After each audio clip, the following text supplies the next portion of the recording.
All right, once again, hello YouTube. How are you? How are you doing, Ben? Very good. Very good. It's good to see you, Bill. Yep. Always fun getting all this stuff working on a Friday.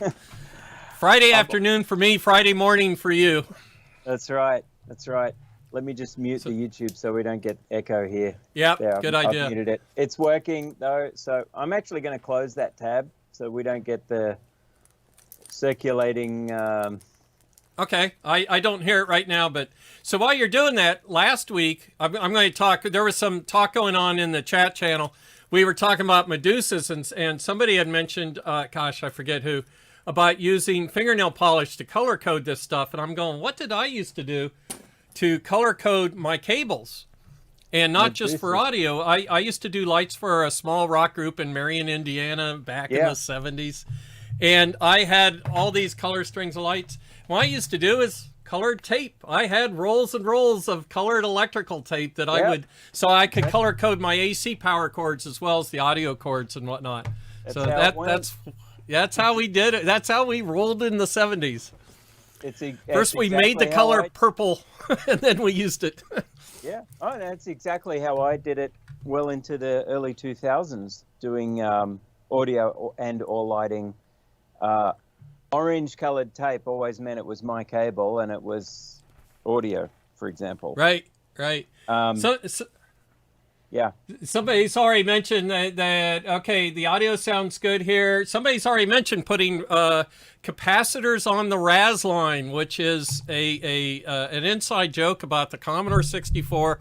So before we get far into this, I want to talk about real quick next week's show.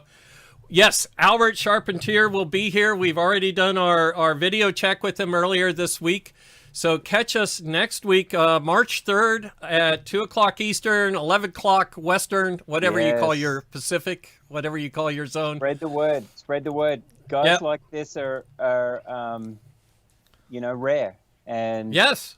and And hard to and he get hasn't hold of. done much. Yeah, they're in general always in retirement and want to stay that way.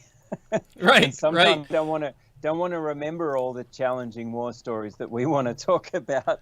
So Sometimes yeah.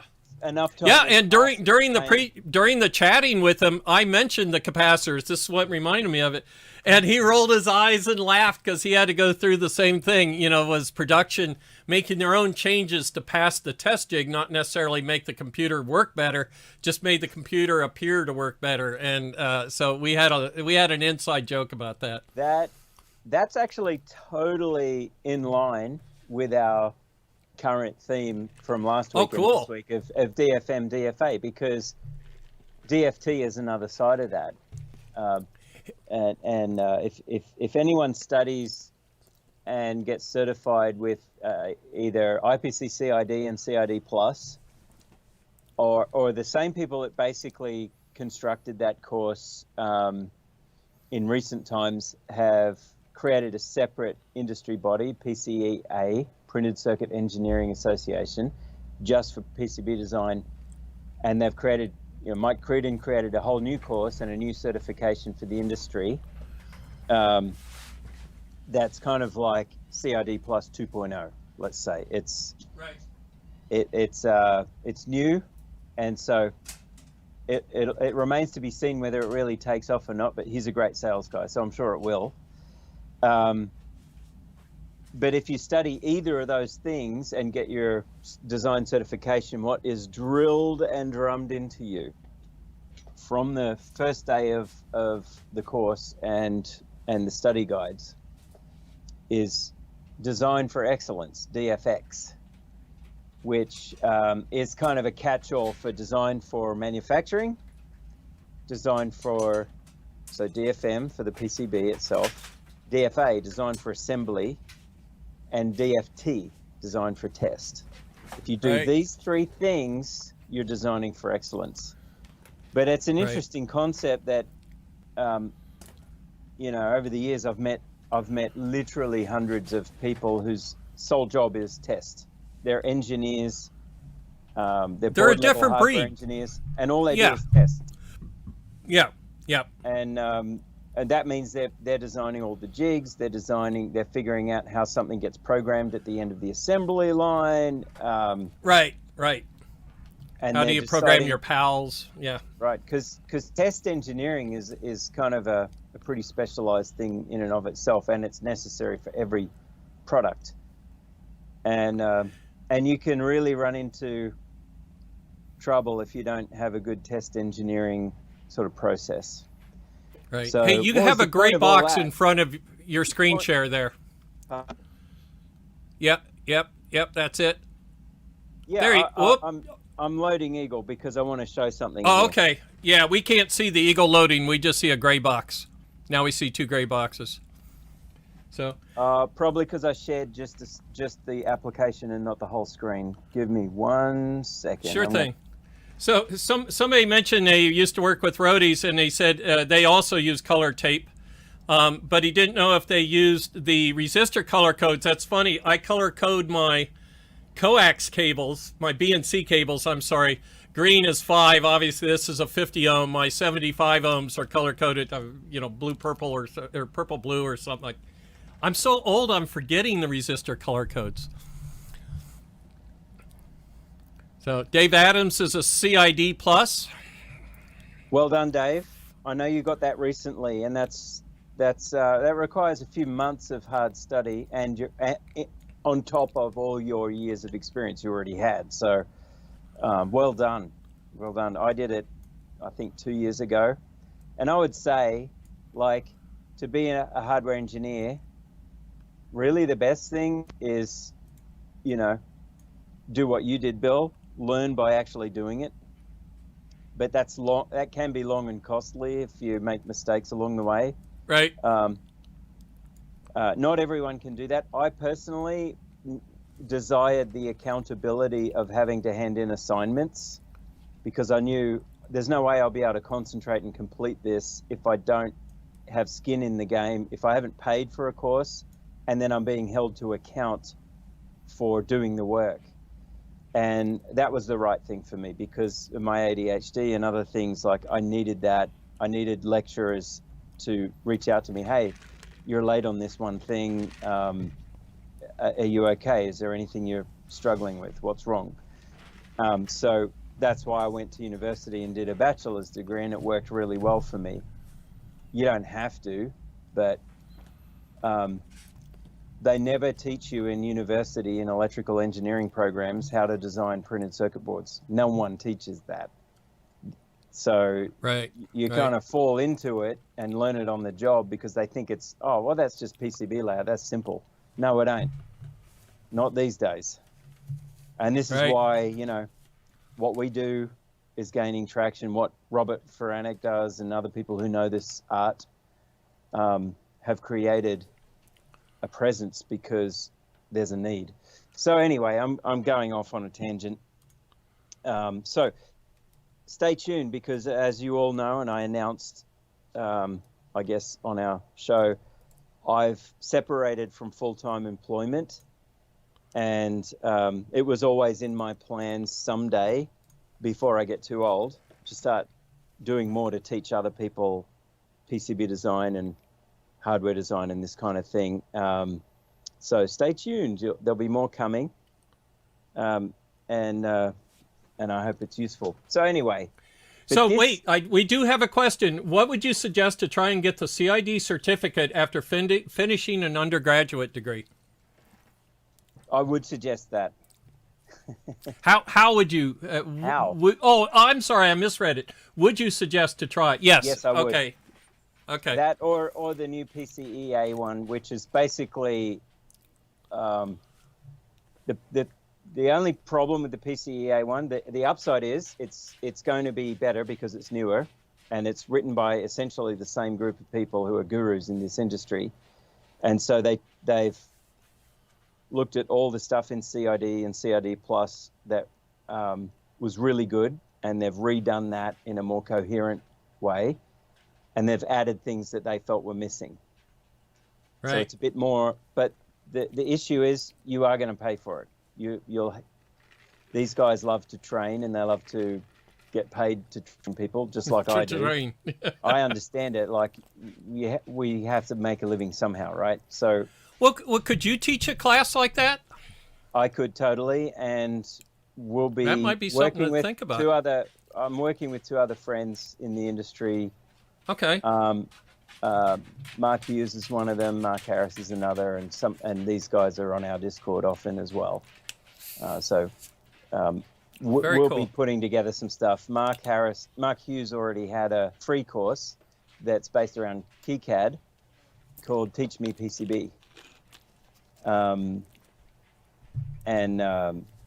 they've built a whole platform. So we're looking at adding some courses there, and I won't give you an official certification that's industry recognized. That's what PCEA and CID Plus will give you. CID Plus, the upside is most employers, if you want to work as a freelance hardware designer or PCB layout specialist and you have CID Plus, people will want to use you. There's demand. And you can make good hourly rates. Got it. So that's a good career move. It's worth doing because it's a recognized certification. PCEA is just in its infancy, so it's not really recognized by employers, but it will be over time. So the upside with PCEA is it's newer and has more in it. Both of them will cost about the same, probably a couple of $1,000s to get it done. Wow. But that's a lot cheaper than a university degree. So, Right. So my recommendation, you can learn enough electronics to be a really good PCB designer if you just want to specialize in PCB layout.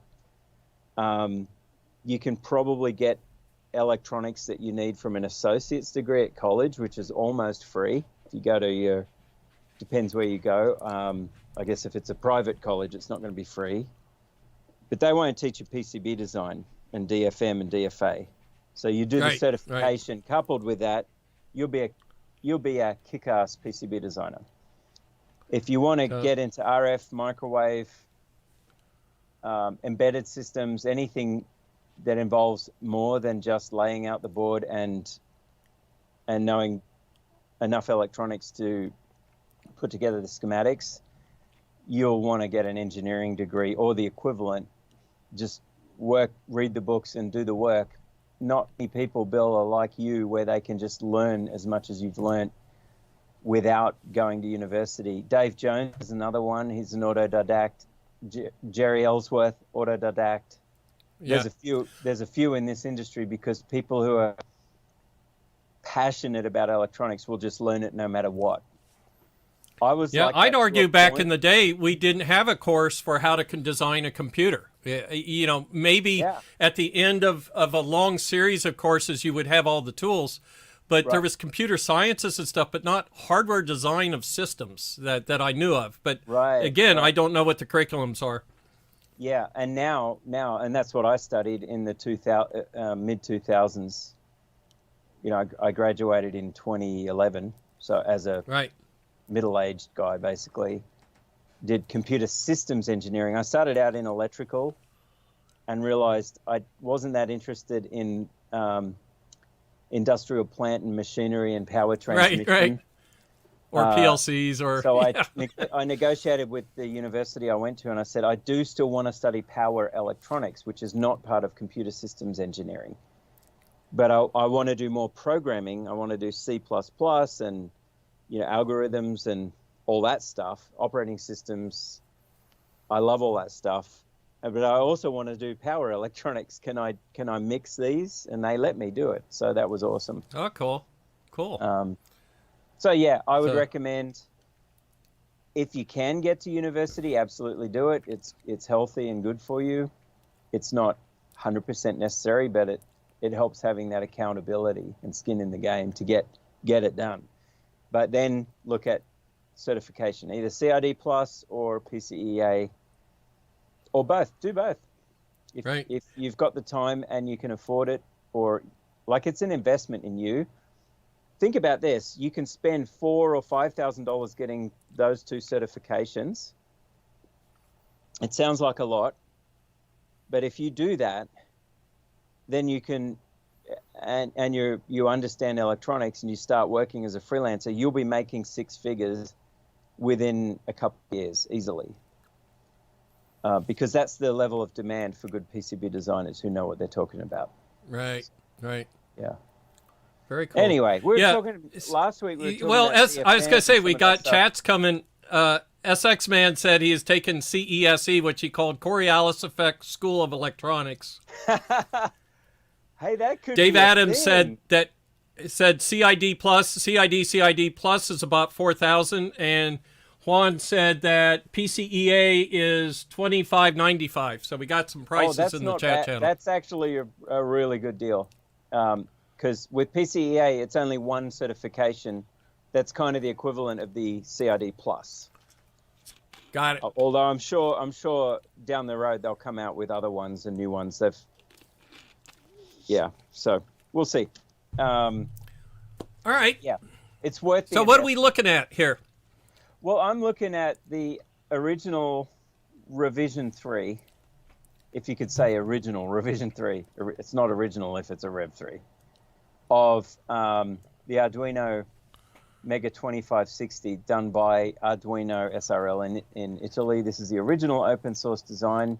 There's your Mega 2560 chip. There's your input with your it's harder to read than I had hoped. The light gray, you have to zoom in. That's a good zoom there to show detail. Yeah, so there's a power in from an external source. Then there's this auctioneering setup. I've done blogs about this in the past. We have the USB VCC coming in, and that's only switched on with this P-channel FET if the VN, which is the DC barrel jack, is not plugged in, then this is at 0 volts. Right. So the op amp is used as a comparator here. Right. We'll pull the gate of this FET towards ground, and therefore USB VCC is connected hard on to the voltage regulator and the 5 volts of the rest of the circuit. The interesting thing here is this trips people up in their analysis of this. They're using the intrinsic body diode to automatically provide something like 4.7 volts or 4.3 volts actually. Right. There's a forward voltage drop of the PN junction. When you first plug the USB into the board, you get about 4.5 volts here. And this is at 0, and that's enough to power your op amp, which then turns the gate hard on, and the low channel resistance takes over, and you lose that forward voltage drop of the diode, and you instead get, 0.01 volts or whatever. This is a fairly low RDS on MOSFET. So you get a really nice low resistance DC switch to provide power. If VN is high, this gets pulled high, and the diode becomes reverse biased, most likely because your plus 5 volts is slightly higher than whatever USB would be. So this provides some automatic switching and auctioneering, I call it. It's an auctioneering circuit. So I highlight that because I had a problem back in, and we're going back 5 years now, or even 6. If I switch to the, let's look at this FDN 340p, okay? Let's look at this. So there's a reason I have Circuit Maker website open there. FDN3, let's look at the data sheet, 340p. Okay, so let's have a look here. On semi, guess this is taking me to the DigiKey page for it. But look at this, right? So we have, it's a classic SOT23, which is more or less a standard. It is a JetX standard package. And most MOSFETs, most P-channel switch FETs in a SOT23 follow that pin 1 is the gate, pin 2 is the source, and pin 3 is the drain. Right? And so I have screwed up the SOT23 pinout like the -5s more times than I care to admit. SOT23s are so common, they're easy to take for granted, And That's exactly what happened. there are exactly enough transistors in the market that don't follow 1, 2, 3 pinout numbering that you will get burnt. And this is exactly what happened. So this is pin 1 is the gate, pin 2 is the source, and pin 3 is the drain. And if you look at the JEDEC standard outline, you can download these for free from the jedec.org website. You just have to sign up and have a login. It gives you all the package dimensions for a standard SOT23 case. It doesn't necessarily specify which is 1, which is 2, and which is 3. Right. The industry they're all copycats, so they kind of just follow each other's conventions. Why? Because they want to make parts that are a drop-in replacement for something else, so they can be competitive. And fair enough. And as consumers, we need this because we especially right now more than ever, we need to be able to find alternatives that'll just work well enough that we can drop them in, because we can't get the one that was originally spec'd, right? This is a pretty good little part. 70 milliohms RDS milliohms. Yeah, that's a nice one. 2 amps DC. That's like a really cool little in a small package. SOT23. Which is really about, if it had a higher RDS on, resistance drain to source, it wouldn't be able to handle as much current. So it's really all about the package dissipation, power dissipation of the package. Exactly. There's that plus, and what it tells you is that if you have the package mounted directly on decent sized copper pads on your board and decent thickness traces, the current handling capacity, even though that's a tiny little piece of metal, that pin, it's actually still pretty decent. The PCB is a heat sink. Yeah, people miss that. It's absolutely a heat sink.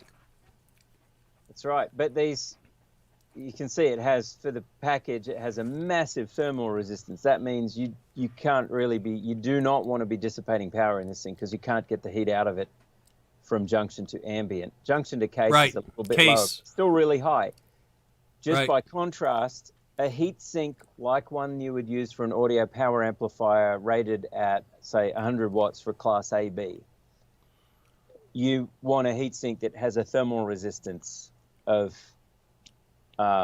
surface to air of less than 1 degree C per watt, if you can afford it, right? This is why we love class D amplifiers, because you don't need nearly as much heat sinking. It's also why we love low RDS on FETs. Okay, so that's they get rid of the heat never gets created to have to get rid of. Right. So if I use this, there's an eyeball thing here. I can highlight that part, T2, and then switch to the board, and that's highlighted right there. So this is pin 1. That's the gate. That's controlled by the op amp. There's the op amp there. It's probably hard to see my cursor because it's probably too small, right? I can see it. I think that people can see it, yeah. Let me hit this rat's nest command so you can see where all the polygon pores are. This is the 3.3 volt regulator with a bit of heatsink area. Right. This is our USB VCC, comes in and goes through a resettable fuse to the what's pin 3? Pin 3 is drain. What did we say it was? Let's go back to the data sheet. Yeah, that's the drain, right? So we're actually sending current. This is a P channel FET, so it's sending current into the drain, which is unusual. Normally, you think of an N channel MOSFET, the drain is where current's coming out, with the P it's going in, and we have a forward biased PN junction to the source. Okay, and that ultimately is why it's negative 2 amps, right? That difference in polarity as opposed to just saying 2 amps. Right. So we have a PN junction going from here to here, and this here is our plus 5V net, and it connects through these vias. They're there for heat sinking on the regulator, the 3.3 volt regulator, but also connects to the trace, that blue trace underneath that goes off and gives 5 volts everywhere else on the board. Okay, so let's compare. So what happened? I'll tell you the story. We were kicking off Circuit Maker back in 2005, 2015, 2016. And I had this guy working with me who was a product manager, Raf, who's a brilliant guy, but he's really an embedded engineer and an FPGA programmer, and less of a board layout guy. But he agreed to be the product manager working with me on Circuit Maker, and he was doing a blog, and we had done this integration with Circuit Hub. So if you haven't heard of Circuit Hub, they're a turnkey prototyping service. They work with Worthington Assembly in Massachusetts, and you know what you can do. They're kind of like Macrofab. They started a bit ahead of some of these other ones, Macrofab, PCBNG. So Circuit Hub, you can upload your design, and it'll analyze the bill of materials. You can do some quick DFA checking, and then they'll do quick turn prototypes and send them to you for whatever it costs, right? So we had done this integration with Circuit Hub, and Raf wanted to test it out and actually go through the process and make a whole series of blog articles about, to promote it. So he decided he was going to take the original Arduino reference design and have import it into Circuit Maker, right? So this is it. Update the board to include all the 3D models, because Eagle doesn't have 3D models, it's 2D only. Fusion 360 has the 3D models, but Fusion 360 wasn't doing electronics at the time. It was just Eagle. I think this was even before Eagle was acquired by Autodesk, but it was actually. So he took the Arduino reference design and asked our content team, who were logged in as content maker using a shared account, to import all these Arduino reference designs and update them all to use component models from the Circuit Maker community library.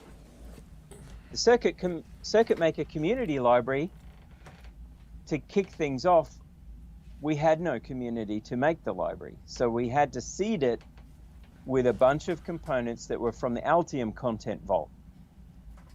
The Altium Content Vault at the time had about 300,000 parts in it. So we just had them migrate all of those into Circuit Maker as a kickoff.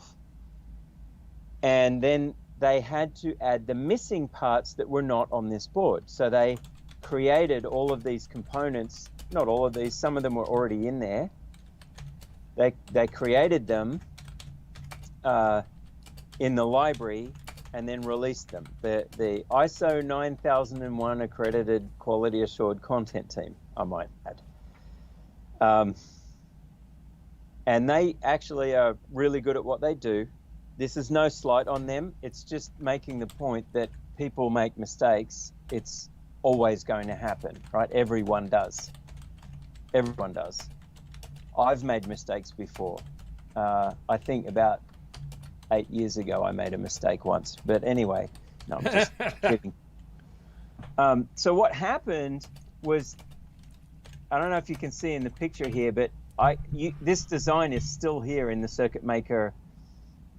Raf has long since decided to leave Altium and go back to Europe and be a consultant. So good for him. But this was the design. He actually took it on the word of the content team who made the library parts that everything was clean, and he just sent it straight to Circuit Hub, and we paid, I don't know what it was to make one of these, a one-off prototype. It was like $300 or something, so not cheap. And it came back and we plugged it in and a little bit of smoke puffed out of it and nothing happened. And we couldn't load the firmware. We couldn't load the firmware. Right. And he got real angry and he started looking at it closely and like cussing under his breath.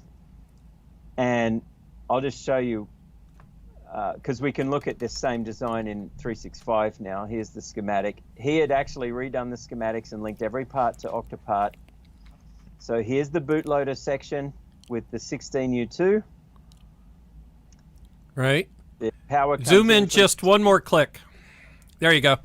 is the USB connector. Power comes in, goes through the resettable fuse to USB VCC. You can see the highlighting of the nets here. That goes also, if I go to USB VCC, if I zoom out, it also comes up here. Here's the same circuit after it was imported and tidied up, and you can see it's almost exactly the same layout as the Eagle schematic that we looked at before. Here's our FDN 340p. And you know what? I don't know about you, but sometimes with parts like this, I still like to see the pin names or numbers shown. Right. Because I could look at this and and be second guessing myself. Am I seeing the right thing? Is that diode pointing the right way? Because normally for a MOSFET switch, the diode is always reverse biased, say. Well, not in this case. This is intentionally done this way. A P-channel high side switch. And so USB VCC comes in. So we can look at this. If I click on that, right, and switch to PCB, and I'm like, that doesn't look right. Right. That isn't right. That's pointing the wrong way. This is pin 1, this is pin 2, and that's 3.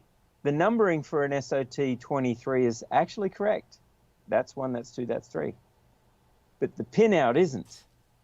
And this thing's rotated. Why is it rotated? And now I'm looking, we come through the fuse, USB VCC is going to pin 1. Pin 1's in the wrong place. Everything else on the board's kind of the same. We're not looking at, we don't have the polygons poured in this online view. The polygons are there, but they're just not poured. So this is totally screwed up, and I'm double taking on this. Raf looked at all of this and realized this footprint, the footprint's right and the symbol is right, but the pin mapping is wrong. Gate isn't mapped to 1. And this all happens because we're using a library from some other place that was probably built using some automation. Now, automation normally prevents mistakes, but not always, right? Right. So a big consideration in DFA and design for manufacturing is, where are you getting your parts from? Where are you getting your components from? And what's your process for making sure everything's correct? A lot of people don't have time or budget to have a full-time librarian or to make their own libraries. Still, most PCB designers I speak to say, oh, I only use my own libraries. That doesn't mean you're not taking content from somewhere else occasionally. What it really means is, if you take content from anywhere, what's your process for verifying it and making sure it's exact and proper for what you're using, what you're doing with it? So that's the question I'm putting to people. What are the sources of library content? Well, Altium provides content. If you're using Altium, you get the Altium Content Vault, which is now part of Altium 365, I guess. There's Circuit Maker Community Library, which has known to have had one error in, it's basically, you'll never get 0 errors, but you will have something like 1 in 20,000 or something like that. It's still a pretty small number. And it won't be a problem if you know what to do to check everything before you go to production. What's your process, Bill? Well, if I'm doing FPGAs and stuff, you know, I do a very manual check process for 3-pin parts, because at my age there's no reason to blow one. But if I'm doing a 256-pin FPGA or something, I go ahead and use it was a BDSL importation and spreadsheets, and you know, I do the whole back end thing, because I'm not capable of typing 256 pin names or numbers. Oh, that's a cool effect. Without making an error myself. Yeah, I know. So with big parts, you kind of don't have time. I used to do demos all the time for people doing FPGA design. That was my job for a long time, and show them how to solve these problems with automation. And it worked. And everyone needed a solution, because up until then they were monitoring their pin configurations in Excel or a Google Sheet once Google Docs was launched, you know. But you can't do that in a spreadsheet when you've got over 1,000 pins or even a few hundred. It's such a time sink. So what do?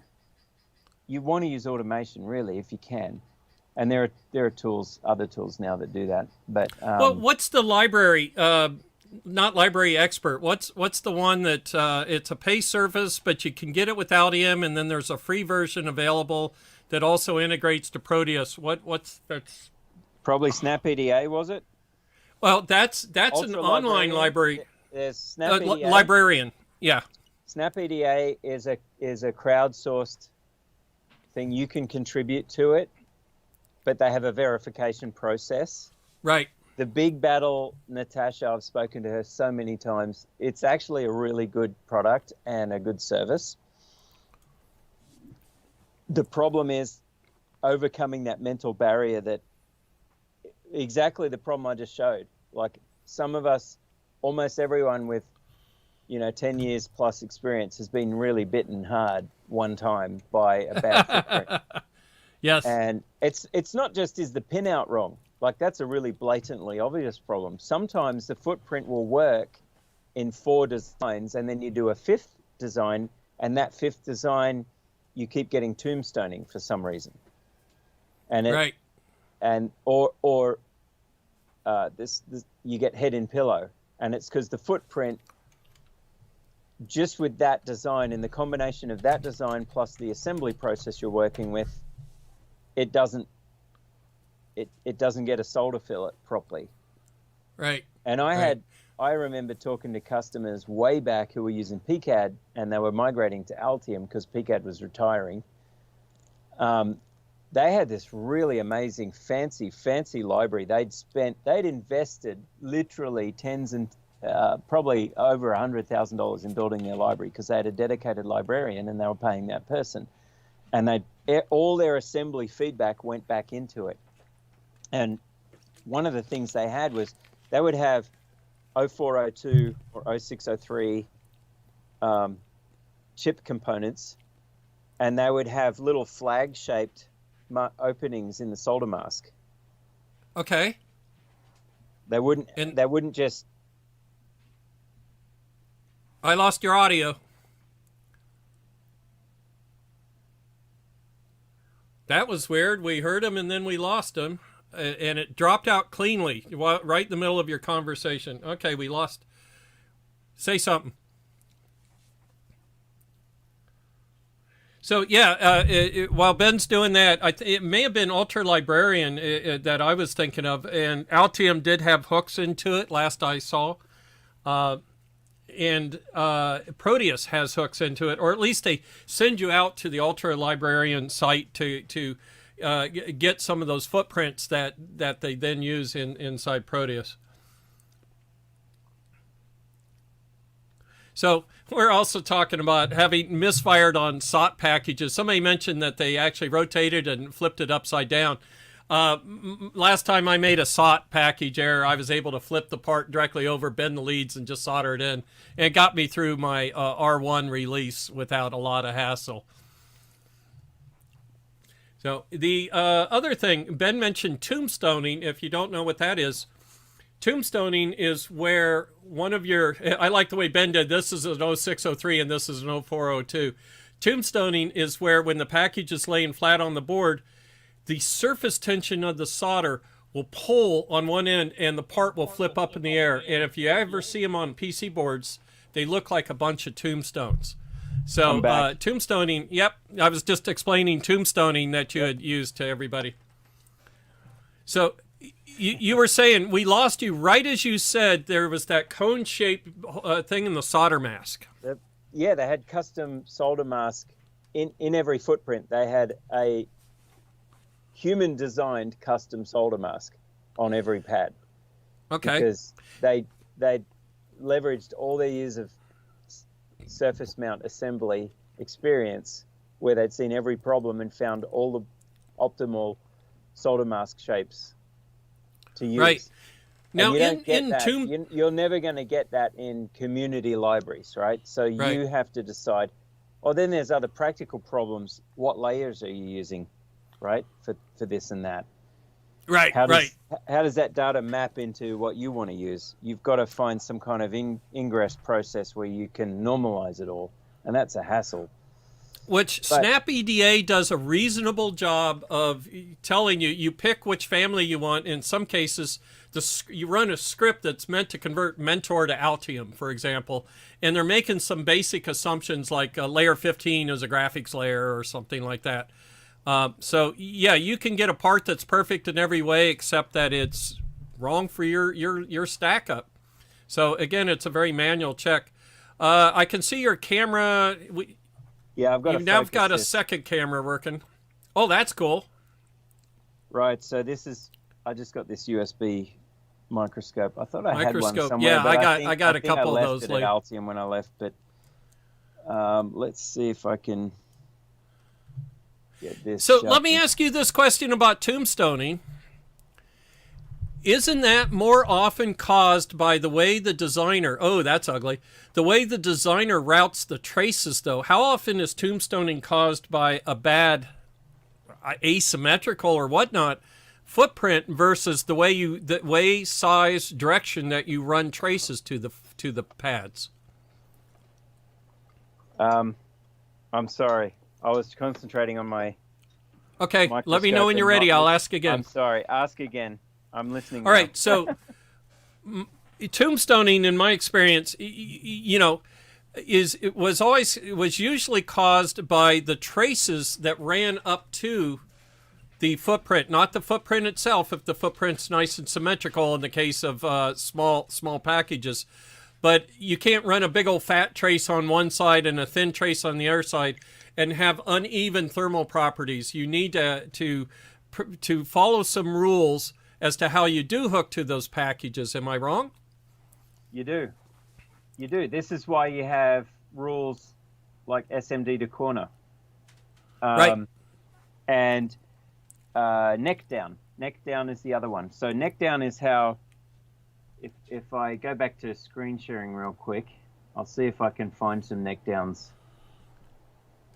Yeah, so when you said a cone-shaped solder mask, I wondered if maybe that was a visual aid for how to do neck downs when you're doing the routing.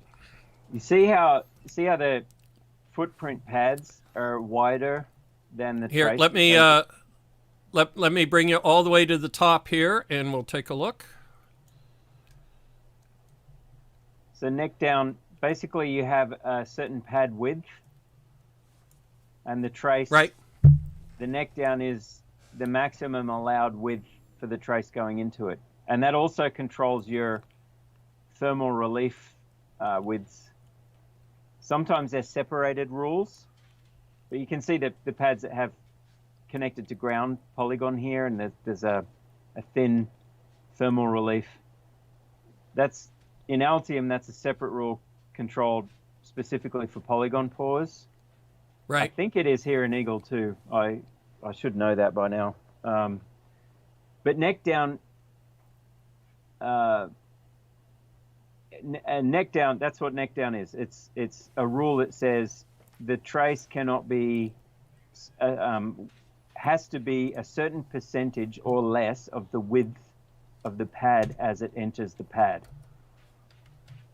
Right, and this is also why we have thermal reliefs. Your thermal relief on a footprint like this, if you don't have thermal reliefs, this will tombstone because you'll have high surface tension on the melted solder on this side, and this solder over here won't be fully melted yet as it's going through reflow. It's got more thermal mass sucking heat out of it, so you end up with a tombstoned part. Now, that looks like it's the beginning of a problem, though. The fact you have 3 traces touching it on the left side and 2 traces on the right side, though one's a little fatter on the right. Am I getting close to having a tombstone problem on that part? On this board, no, because the surface copper, there's not that much around it, but also the thickness of it, and there's enough of an air gap. This is called an air gap, even though it's not air. It's just surface of the PCB and solder mask. This is enough to prevent that from happening. But if you had a thick trace, if you had a really thick trace going to a big via that's going down through all your ground planes, that could be a problem with tombstoning. Like if this ground via were right next to this pad, too close to it, it could have a couple of different manufacturing assembly problems. One would be I don't know if there's a highlighter in Skype. I don't think there is. One possible problem, if this via was too close to the ground pad on the component, it could wick down the solder away from the pad.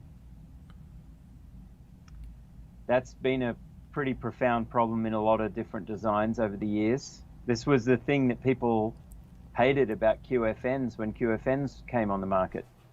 Right. Because you'd have a big heatsink pad under the part, and the manufacturer would say, "Oh, you have to put all these vias under it," and they're like, "So Dave Adams, suck all the solder away." Right.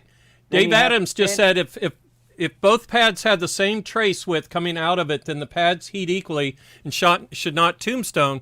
But you're showing that the location of a via can affect that equation a little bit. Right.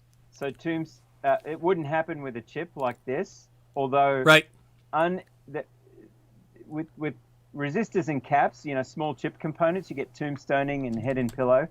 With integrated circuits and, at least 3-pin, like this SOT23 MOSFET, you don't get tombstoning, or it's unlikely to get head and pillow. But I've seen it where a QFN or a DFN was pulled by the solder surface tension off angle, like it was placed properly on the land pattern, and then because of uneven heating was twisted sideways, and not attached correctly as a result. That's another problem you have to look out for. So you still have to care about even thermal soldering, even with any IC. And if you get it right, you can actually have something like a QFN or even a BGA that's dropped down on its land pattern, and it may not land exactly square. It may be within 0.2 of a millimeter twisted or something, but the surface tension of the solder balls, when they all melt, will pull it straight. It's pretty amazing watching it happen. It is amazing to see. Yeah. So and that works even when you're using your own hot air knife, a hot air gun, on small boards, doing them singly. Watching that part suddenly when the solder melts and pulling in, that's always cool to watch. Oh yeah. So what I was showing before is I realized I could resurrect this PCB and not waste it. And I wanted to do it just for fun, but also just because it's good to keep your hand prototyping skills sharp. We always have a bodge wire once in a while with prototype. Right. Well, this is my bodge. So I realized this is the orientation. This is an earlier rev of the board, and some of the parts are in a different position. But in comparing the schematics and board layout and realizing the footprint, pin numbering was wrong, or not the numbering, but the MOSFET schematic symbol pin assignment to the pad numbering was wrong. So I realized I could put an FDN 340p MOSFET in there if I flipped it upside down and bent the gull wings back. So that's what I was doing. Let me stop sharing. That's exactly how I've had to patch mine. Is you flip it upside down and then you flip it upside down. Yeah. So that's what we're looking at here. Power comes in from that. Let's go here. Power comes in through that fuse. I think I love PTCs. I think my microscope. I need to put. I don't have any Q-tips here. I need to get some Q-tips. I'm just going to grab a piece of paper to soak up that cleaning junk that I put on there before. So that's exactly what I did here. That's what. So I next all right, I'm going to show everybody how I soak up my stuff. Let me find my image here and make myself to the top. So here's what Ben just did. I always have my bottle of Flux. I flux the heck out of stuff, as you heard me say, and then I use Kimtech delicate task wipers. Boy, I've never read this before, but these are basically lint-free paper towels. Is what I do, and you just touch a corner of that to the puddle and it'll soak it right up. So I actually, in addition to having trying to get lint-free ear things, I also keep lint-free paper towels around, called Kimtech in my case. Kim wipes. Oh, it's good. Good to know. I should get some of those. So I think my microscope view is somehow reversed or mirrored upside down. Okay, I'll fix that. Go ahead. I think it's just an artifact of high gain. See, I've got it fixed for you. Yeah, that's the correct way. That's how it actually looks coming into the board as a reference to the PCB layout. So I turned you can see I turned the part upside down and twisted it around, bent the pins the other way, and soldered it on. Now the board powered up, the LED, the power LED lit up. But when I measured the 5-volt rail with a meter, it was only 4.3. So I'm like, something's not right. This isn't switching on properly or something still. So that wasn't enough. And then I tried loading the flash into the 16U2, which is the chip they use. That's this one here.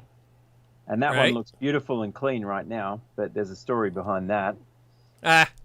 This is the this is used as the USB to serial firmware. Back when you could get USB to serial parts.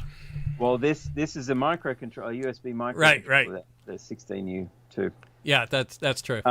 This, as a result of the failed board, this chip had been fried, so I had to replace this DFN, QFN, and it's tiny. This is how'd you remove it? Hot air, and I actually recorded the whole process, and I will be publishing it sometime later today on my YouTube channel. I just have to finish. Oh, that's cool. I had to go through a few iterations because, I mean, I did just one chip, but desoldering was easy. I used this little hand sucker thing to pick these up. There's the dead one that I took off, and I reattached this also with hot air and flux. Right. But I had to. Now, what kind of flux do you use? For this job, I was using a Microcare, or what's it called? A rework wand from Qualitech. Okay. Is it a no clean? Yeah. Yeah, that's what I typically. And no clean basically means alcohol based. Am I correct? Yeah, this one. Yeah, I can't see you. I only see the microscope. Oh, I'm sorry. I keep. I don't know if you can still get my camera. This one. Okay. Hang on. Rotate. Yes. Yeah. Yeah. They are not a sponsor. I was given this for free though, at IPC Apex. You pick up stuff like this at some of the trade shows, and it's awesome. I also got I got like a couple of years worth of solder in these little stick dispenser things, which are really cool. So here's my desoldering kit, You guys want to make yourself up one of these if you ever get a chance. But I've got, what made me think of this is I have that a similar desoldering or Flux pen in here. I like SRA. I get a lot of products from SRA. And then you can refill them with these, and then I just went straight to these. I just goop it all over the board. Like I said, I'm a prolific Flux user. But I also have the little, as you showed, your little suck, the little, This my thing. language, the little vacuum it's a chip, picker-uppers. Yeah, a pick and place one pen. Pick and place pen. Right. I keep quick. If you haven't used this, Chip Quick, which is wonderful. We'll have to do an episode where we show Chip Quick, but this is another way to desolder. I did a Hackaday video showing this one time. Different kinds of fluxes. I just got some Chip Quick lead-free solder paste that's in my fridge here now because I had a whole tub of leaded solder paste which I accidentally left in the refrigerator at Altium. They have this huge refrigerator with lots of food and drinks in it because they do that for people. And that's just in that's the back my one corner rule of the is fridge, I left a whole huge jar of tin lead solder paste in a plastic bag, and I forgot to grab it when I left, and I'm bummed because a big jar like that's quite expensive normally. But the jars don't last. I stopped getting big jars for the reason I just didn't use them fast enough. Right, I discovered I didn't take care of it. I didn't even keep it in the fridge for a year or two, and then I wanted to use it, and I added distilled water to it and stirred it up, and it came good. Oh, really? Yep. So I thought that, and of course, solder paste you would squeegee down and use through a mask and whatnot. Part of the art is the volatility of the chemical used to hold it in suspension. It's supposed to leave at the right amount of time, allowing the solder to basically melt correctly. Yes. Yeah, exactly. And not cause outgassing problems and all that. Right, right. But for onesie twosie, if it melts, it melts almost. So yeah, for what I was doing, it was okay. My favorite solder paste, and guys, here's the endorsement of the week, right? My favorite solder paste for keeping in your refrigerator for a year is something called Zephyr paste. So look up Zephyr paste, ZEFPHR, whatever. Dave Z makes that. Unfortunately, he now has a minimum order of $100 per order, and I can't see doing that right now. But he formulated a paste that keeps in the refrigerator really well, and I've kept it for a year and had it work fine when doing small-scale actual solder mask type stuff. Solder squeegee. Yep. So this, just for reference, these pads around the edge of this, I think they're 0.5 millimeter pitch. So it's pretty small. All right. It's pretty small. So I was not sure I'd be able to do it. I couldn't find 16U2s anywhere, but eventually I discovered Farnell or Newark actually had them in stock. They had enough. I bought 10 of them. Paid a premium, of course. So I got as soon as these arrived, I started making the video, which I mentioned I'll publish. But I replaced it, and it would not show up. These come from the factory with a hard bootloader for a device firmware update, or DFU, over USB. It's kind of become an industry standard way of doing it. ST micro devices with USB do it. Atmel devices and microchip devices with USB do it. It means you can plug it into a PC or a Mac, and it will show up using a standard libUSB sort of driver, and then you can download firmware to it. It wasn't showing up, so I knew something was up. I probed everything around here, and I found I have these really neat probes for my multimeter that have a really sharp point on the pin. I can actually put that on the side of a DFN or QFN. That's cool. Yes. So I was able to verify that, yes, the power, the 5 volt was getting to it. I also did use my, what's the next thing? If you're getting power and it's still not working, what's the next thing? You can see my, Check your temperature on it. This is my pinky fingernail. Yep, you touch it, it's not getting hot. So there's no shorts that I can tell. But it's not consuming power correctly either if it's not a little warm. Right. Whereas the one that was verified as dead was actually getting hot. So I knew it had some damage, and enough to get hot, but not enough to make that, I guess that's a 2 amp fuse or something there, or 500 milliamp actually. It wasn't pulling 500 milliamps because the fuse wasn't tripping, but... So what else could be wrong? Well, everything else is soldered here and in the right place. We verified that. It was all done correctly by Circuit Hub and Worthington Assembly. Next thing you do is you measure your clock. Is the crystal oscillator oscillating? Care and feeding of your processor. Yeah, make sure you have a good power supply, good clock. Yep. So next thing I did was use the oscilloscope and probe this, and I was getting a 5 megahertz sine wave. It was only about 2 volts peak to peak, which I thought might be too low. So I wondered about that, but I compared it to a known good. So I have this other Mega board. It's slightly different. I have another one again, actually, not this one, another one just like this, an original. And its clock gave me exactly the same waveform, so that wasn't the problem. So I realized I just must not have soldered it properly. And so I heated it up with the hot air again. I put a bunch of flux around these pads, heated it with hot air again, and pressed it down with a pair of tweezers.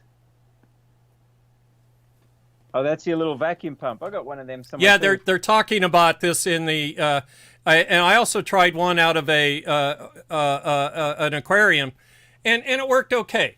You know, it's what your expectations are. Yep. So one of them somebody else mentioned it came with my T962A reflow oven. I got so right. So did this.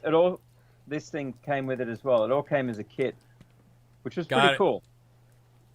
You don't need much. Yeah, I gave my that oven you just mentioned, I gave mine to Wes, actually, when he came over, and I unloaded a bunch of junk on him, because I've got that other oven that I have my son make for me. Oh, yeah. Yep. Those are really good. Mine, I have the bigger version. I think yours is a T961 or something. Oh, it was, but not the A. Yeah, I converted it too. I did I went to Hackaday and found the instructions for, all the putting in a second thermal sensor and power control and all. And it's the wrong kind. You and me talked about that one time. I think it was a direct radiation oven, so there was big shadow problems and stuff, versus a heating the actual everything, the air and everything. I don't want to say convection, that's the advantage of your toaster oven approach. And I bet it won't be long before someone uses an air fryer to do it as well. Yeah. Well, I started. That's funny you say that. After reading a SparkFun article, I did go get myself a small frying pan, and I've done boards in the frying pan just because it costs like $17 or something. And I wanted to see how well it worked for rework. It worked okay, or not rework, but for. Yeah, I did the hot plate approach too. The hot plate method. That works great too. That works great too. So somebody talked about having shaky hands. I'll tell, I can't see it with my glasses up, but I'll tell you, you get a microscope, a good stereoscope, and once your hands are under the scope, your feedback loop of your brain, your hands, or at least my hands, shake a lot less if you've got some good magnification, including those scopes for your eyes and stuff. So magnification helps the shaky hand problem, is what I'm trying to say. So then I had a hell of a time with this thing, because I resoldered that again. The other thing I do is I have a really big tip. Right. This one. big chisel. Right. A chisel, right. Put flux all around and just put the fine point of the chisel down each side, one side at a time. And after doing that, I plugged it in and it showed up in Device Manager. That always feels good, doesn't it? Then I had to jump through all the stupid hoopla of Atmel Flip, which wouldn't run because it said, oh, you don't have the Java VM. I can't detect a Java VM, which is BS. I have Java installed. I'm telling you, there's Java installed. It just can't find it. I think it eventually worked after, I think I had to modify a environment variable or add an environment variable and reboot, and then it worked. And I was also able to reprogram the firmware using another Arduino as an ISP on the ISP header, and both worked fine. So I'm really, really happy, even though I spent too much time on this. Isn't it funny how we get some joy out of small things? But all of that to say, be careful where you get your library parts. Right. And make a process for making sure they're accurate before you go placing them. Don't just trust content you find on the internet. And there are different schools of thoughts about library parts and their inheritance of attributes. Ben, I know you're a big one about trying to use a generic part and then assign attributes like resistances and things. Yeah, and definitely. With Altium, I still ran into back-end problems with the bill of material generation, and I opened tickets and everything, and I never got an answer. And I ended up going back to a design and replacing all the generic resistors for 470 ohms with a part made to be 470 ohm. I actually had to swap them all out to get my bill of material in Altium to line up correctly. So that was me, though. So, hey, it's 8 after. Wow. What you got to show us there? I just plugged an LCD in this. Just proof that it's working. That's very cool. Yeah, so I tried to hook up while we were talking a spectrum analyzer because last week somebody said we had a high-pitched squeal. And the week before, they said my chair was squeaking. So I have WD-40'd my chair. It's much better in case you can't hear. And but I wanted to actually put up the spectrum analyzer while we were talking today, and it said, yeah, I don't go down that low in frequency, the math function of my scope. And if I use, again, something I talked about in the past, if I use my full spectrum analyzer, I'd have to make sure I've got the right amount of attenuation and stuff before I go plugging it in a headphone jack. So no spectrum analyzer today. Yeah, well, I'd love to see that though. I'm still hoping that I'm wanting a great spectrum analyzer. A higher bandwidth mixed signal oscilloscope would be good too. Right. There's a few things I still need to get to be really on my way, but they're pretty high budget items. So if anyone wants to sponsor us with some instruments, I'm just putting it out there. That'd be amazing. Right. And we'll sing your praises all the way. Talking about instruments though, this was another project of something like I cannot tolerate things not working. If they're really not worth it, I will eventually make the call and just discard them or recycle them. But I have this thing, I guess probably because I started out as a bench tech before I became an engineer. I was a bench tech too, yeah. And this thing I have that I can't leave something alone until I've repaired it. And I don't know what to do with it. Then I might sell it or give it away or something. But I have this. I got this in China when Altium's headquarters was in China, and I was traveling there maybe once or twice a year for a period of about 3 years or 2 years. One of the things I bought from China was this logic analyzer. And I didn't realize at the time, but this is actually a rip-off of a logic port, which is a fantastic instrument. And I actually had a logic port at Altium, and because Altium owns it, I didn't take it with me when I left there. I handed it over to my friend Chris Carlson and said, hey, this oscilloscope, this logic port thing, you know, these things, Altium paid for this, so they're staying here, but as much as I'd like to hang on to it. But it used the logic port software, and I realized this is basically a clone of the logic port 34 channel clocked up to 500 megahertz. So Right. That's cool. Well, you lost your audio again, Ben.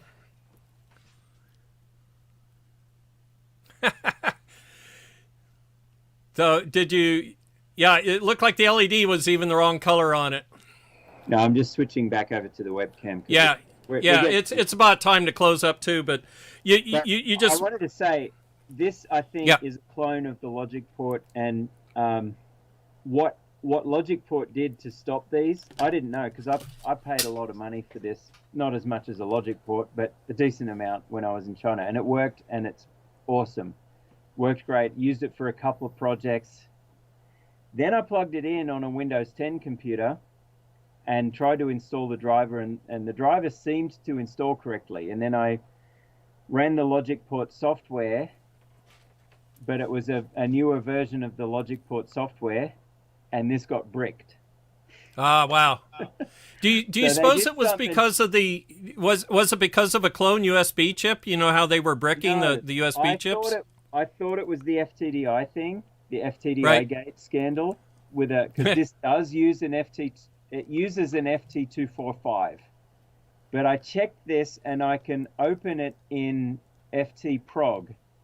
Okay. And it everything about it checks out. It's not bricked. It's not dead. It apparently is functioning. I think what else happens? These have an Altera Cyclone 2 or a Cyclone 3 FPGA is the main part in them. Right. And the logic port software, the way they've designed it, is it over the FT245, when it plugs in and when you launch logic port, the application, it quickly downloads the bit file for the Cyclone. Checks the firmware for the Cyclone and loads it over USB. Right. And because this was not identified as a logic port unit, it was identified as an ESLA 601 in the FT245 EEPROM. I think they detect that and they download a firmware, or just won't work. The wrong firmware or something. Yeah. Yeah, or they download something that basically bricks it. So I went back to the version of software that came with it on a little CD-ROM and tried that. I thought, oh crap, maybe it only works with that specific version of logic port software. Maybe the manufacturer did a deal with logic port. This was all before I was realizing it was probably a pirate device. Right. So I'm saying, well, I hate that this isn't working, and I'd actually pay logic port money if they could unlock it for me. You know, why don't they do that? Why don't they say, well, you can make this legit if you pay us a license fee. An amnesty program. Yeah. We'll send you a key or another version of the logic port software that you install with a key, and then because you've paid, we'll allow you to use this device. Why can't they do that? I've got projects I need to use this for now, and I can't use it. So whatever. Here's one of the cheaper, earlier ones I had gotten, and I had actually spoken with the owner of this company. I forget his name, but he was a great guy to talk to. So I have a pair of these to make 16 bits.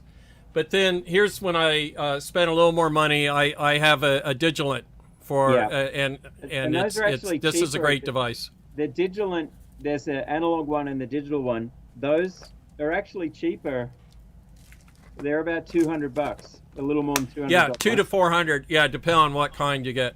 Right. But the one that you can use as a logic analyzer, I saw it for, I think Newark, and I think it was Newark, had it for about $209 or something, which is not bad, considering the logic port is like $349 or $389 or something for logic port. Well, it was enough that I made my own. And I invested. I found Chinese versions, overseas versions of all the dip clips and everything. I had a carrier board for this that did my signal conditioning, but that was about 3 or 4 years ago. I've lost the parts. That board is the Proteus file that's on your YouTube. It is, yeah. Yeah, or one of them. With. Right. So that'd be a great project to make at Coriolis of the Discord channel, is to make a community logic analyzer for everybody. Because what was missing for this, I can do this stuff all day long, right? What I wasn't going to do was write the code to make the display, on the client machine. Well, so, and isn't some of those other low-cost logic analyzers, aren't they based on open source software now? For the visualization, the PC. Yeah, software. I don't know of any. There's a guy who goes by he's got a website called Black Mesa, and I featured him on Hackaday once, where he did a lattice. He using the lattice CPLD. He made a $22 version, and he said he wrote it in Python over the weekend, the whole waveform interpreter and stuff. So for the people that can do both hardware and software, he just made it look easy. Yeah. So check out blackmesa.com for an interesting guy. Well, so that's an interesting one, because I think, you're always going to use an FPGA, because an FPGA there's no better device for taking a bunch of parallel inputs and just shoving them into a buffer. Shoving them into memory. And what Black Mesa did was he applied run length encoding on the fly, so that a signal that stayed high wasn't going 1, 1, 1, 1. It would go 1 until I tell you it's a 0. And it would, it would encode it that way in the actual FPGA. So he was able to make a whole buffer out of the memory that was in the FPGA itself without having to shove it off somewhere. That's way cool. It was real cool. Yeah. Yep. So if someone out there has a legit... here we go. Somebody said the SIGROC software. Adrian and Joanne. That's what I was thinking. I thought the SIGROC software was basically open source, or at least free, and it is open source, and you can add support for various different logic analyzers to it. That was what I was trying to remember. Does Discord doesn't really support a file library function, right? We couldn't start an online function and pick something like KiCad that everybody has access to, and we would do that on GitHub. Yeah. As soon as I said that, I was like, yeah. See, sometimes I look at GitHub and scratch my head looking for the download button rather than the full functionality, of checking it out and stuff. I've just gotten into the habit of opening a command prompt in the folder I want and saying then doing pasting the HTTP, and it's just always easier that way and faster. Got it. Yeah. Well, so somebody else said Pulse View. Pulse View. I haven't looked at that. Something else to consider is there is an open standard for waveform files for digital analysis, and it's supported by all the FPGA simulation tools out there. Model Sim, Aldec, I think even Altium back in the day when we were doing FPGA stuff supported. There's this standard file formats used for collecting data from logic analyzers or digital simulators, and it can be used. There was for a long time an open source waveform viewer. Icarus, Verilog, and various other simulators also use this same format, and I can't remember the name of it. It's like VSD or VXD or something. But what was the format for VNAs and stuff? Is that Touchstone? My brain's Touchstone, which is now formerly S parameter files. But, right. And that started out as a proprietary format, but it was so well documented, and the documentation was given to the community that it became an open standard. And I think it was Teledyne LaCroix who came up with it. It may have been Tech. It may have been Tech. Yeah. All right. Well, this was a cool tour. It's it's an hour and 20 minutes already. Can you believe? There's so much going on. So much to talk about. So little time. We'll get to their weekends or back to work, depending on what time zone we're in. Right. So, all right. Well, anything else you would add? I actually had like an old data book or something. We should do that from time to time, pull out an old data book, but we're already over time here. So what's this? I'm looking at the chat, just see if there's any last minute questions.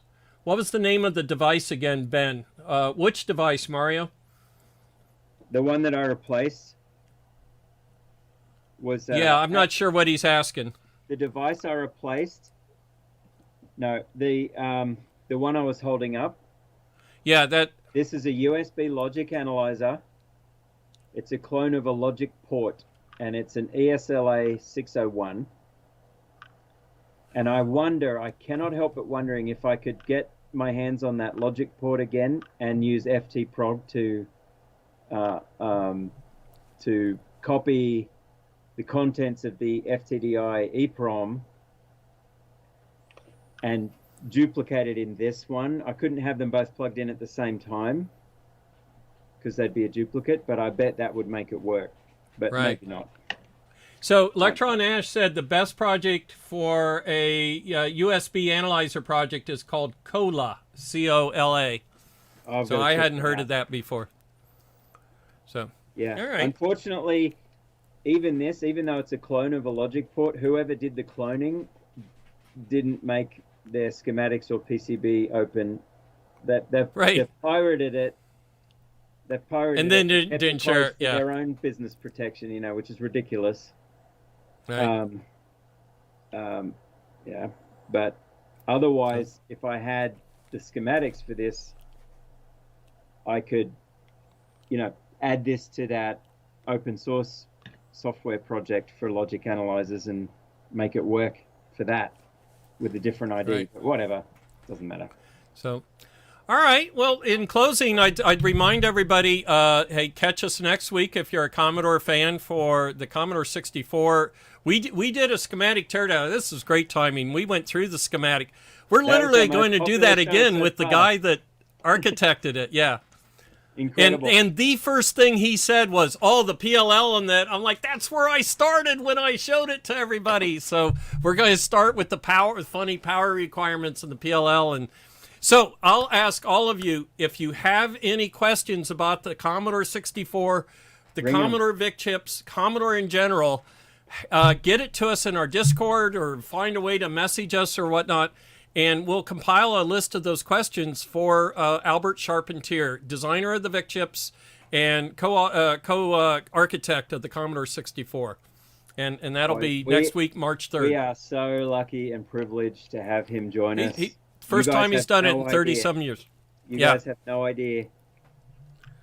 Get the word out, because this is a rare opportunity to see this guy and be able to ask questions and get inside what he was thinking at and the get time. the answers, not rumors. Right. Yeah, get the facts. So from somebody that was in the room, right, or if not doing the actual design.